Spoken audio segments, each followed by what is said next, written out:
Тэгээ улс төрийн намын тухай хууль бол 20 жил дуншиж жагаад арай хийж батлагдсан.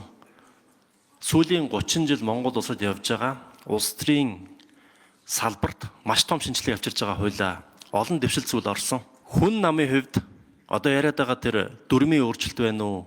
Шинэ хуулинд нийцэх асуудал ямар ч асуудал байхгүй. Хүн намын хувьд бол эх 7 хоног ч гэсэн их хурлаа хийгээд бүх асуудлыг нийцүүлээд дүрмээ батлаад бүртгүүлж чаднаа. Угаасаа хүн намын хувьд сүүлийн 2-3 жил энэ хуулийн төсөл дээр манай багийнхан маш сайн ажилласан. Дээр нь хүн намыг 10 жил яг хөгжүүлж байгаа, байгуулж байгаа, бэхжүүлж байгаа энэ бүх концепт үзүүлсэн нь бол одоогийн улс төрийн намд шингэсэн байна. Жишээлбэл дэмжигч гишүүн, жинхэнэ гишүүн угаасаа бид нар хийгээд ирж исэн. Бодлого судалгааны хүрээлэн байна. Угаасаа бид нар хийгээд ирж исэн, бэхжсэн. Гендерийн асуудал гэх мэтээр хүн намын хувьд асуудал байхгүй.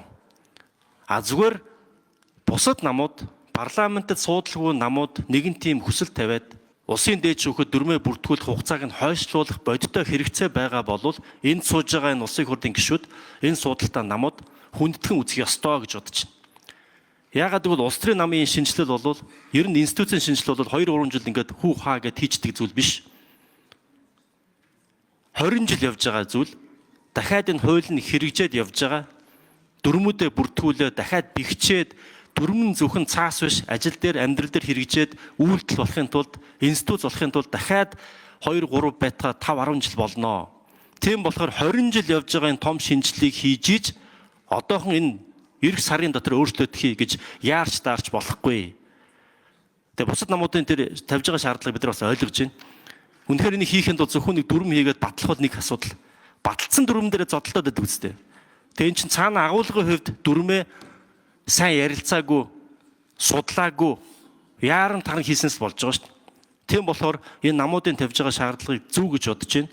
Харин зүгээр бид нар энэ сууж байгаа улсын хурлын гишүүд үгүйсгээд яаран дааран шахах биш. Харин ч баг хэрвээ ямар нэгэн туршлага, мэдлэг юу байгаа бол бусад намуудтайгаа хуваалцаад, зөвлөөд, заагаад ярилцаад хийх ёстой гэж бодож байна.